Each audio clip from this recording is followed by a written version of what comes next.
moment. I can't let you in. It's not safe. Are you kidding me, lady? Please!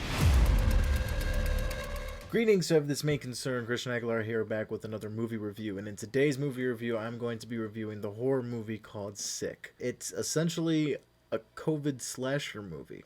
If I had to give you just a bare minimum description of the movie without any spoilers, it's a COVID slasher movie. It essentially follows these two girls who isolate themselves in a remote cabin out in the middle of the woods, and they assume that they are alone, when in actuality they aren't. There's a weird stalkerish killer walking about, and things escalate from there in classic horror fashion. Now, I will say right off the bat that I went into this with low to no expectations, and I came out of it having quite some fun. I saw it with my parents. We were recommended to this from a family friend, so we were like, okay, let's sit down, check it out. It's on Peacock, so if you have Peacock and you have nothing else better to watch and it's a lazy Sunday and you're a slasher movie fan, I recommend to pop this on and see if you like it or not. However, keep in mind that this movie is centered around COVID and the pandemic, so I know a lot of people are kind of tired of seeing that or hearing about that, and they just want to move forward from it, particularly because it's fairly recent. It's a fairly recent event that happened, so it's going to rub people off the wrong way.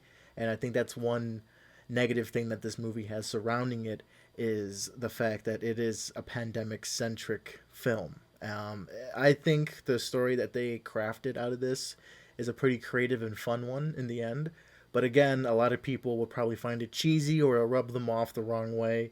And I think that's the one thing that really weighs this film down in terms of negativity. A lot of the kills are predictable. You kind of guess who's going to live and who doesn't. However, it does make up for it with the visual effects. I thought the visual effects in this movie were pretty decent. They weren't overly bad. They didn't stand out as too terrible to the point where it took me out of the film. I really enjoyed that fact. I mean, that's one thing a slasher movie should do, is deliver in the kill department, especially with practical effects. I didn't see too much CGI. If it was used, it was probably very little, but personally I didn't see a lot of CGI usage for the kills, so everything came off as practical, which was really, really cool. It is fun to know that this movie was written by the same writer that wrote the first Scream movie, and the second writer on this wrote the recent 2022 Scream movie. But the writer Kevin Williamson wrote the first Scream movie, so you can see a lot of Scream tropes in this movie. And I don't think if you had that knowledge of this being by the same writer, it would probably come off as a cheap ripoff. So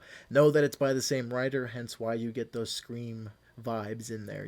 To know that it was written by the same guy that wrote Scream, it makes sense as to why some of the one-liners and comedic moments in this movie landed for me, to be honest with you. Personally, this movie got a couple of chuckles out of me, and I was pleasantly surprised by that. And I thought the two main lead actresses in this movie did a really good job being the two final girls of the film. Usually you have one final girl in a slasher film, but I like how this movie kind of switches it up and kind of gives you two at the end. And it's pretty cool to see a best friend duo take on the killer in a slasher movie. And in the middle of the movie, they give one of the final girls a really awesome scene, and I was pleasantly surprised by it. Again, with the negatives, it has predictable kills, COVID-centric story, which could rub people the wrong way, and on top of that, there's no iconic look for the killer. I felt the killer in this movie could have had something that made him stand out in this movie. And you have your usual, like Freddy Krueger has the hat and claws, Jason has the hockey mask, Leatherface has the skin mask, and so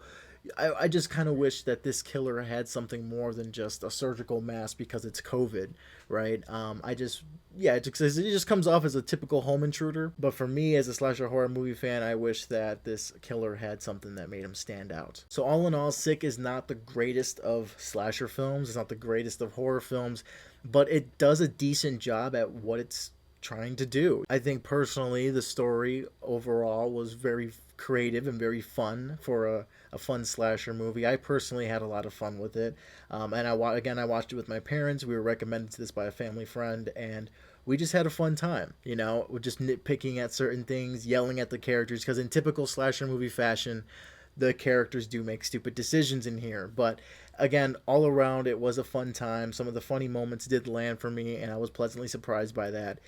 It's not the worst film. It's not something you have to go out of your way to go and see. But if you have nothing else better to watch and you are a slasher horror movie fan and you want to see something on like a lazy Sunday and you have Peacock, I recommend Sick. So what do I give it out of 5 Skarsgårds? Good question. I have to give it a solid 2.5 out of 5 Skarsgårds. And if you're wondering, like out of 10, that's a solid 5 out of 10. You know, so that's halfway. It's not a great movie, but it's not a terrible movie. It's right there in that gray area, that middle area. You can have fun with it with a group of friends or a couple family members, or you can find the overall story pretty cheesy and this whole movie lackluster. It could go either way for you, depending on your taste and in your mood. It'll go whichever way. So that is it for today's video. Thank you so much for reaching to the end of it. What are your thoughts on Sick? Have you heard of it? Are you interested in watching it? Are you not interested? Have you seen it? What did you think about it? Let me know your thoughts down below in the comment section. And as always, please like, share, and subscribe, support the channel. It's always very much appreciated. The Rendered Image is a show I co-host with my good friends Tyler and Shannon. Link to the channel will be down below in the description. We go over all the latest movie news, updates, and trailers, so be sure to check that out. It's always a fun time. I hope you're all safe and well out there, and I'll see you all in the next one. Take care.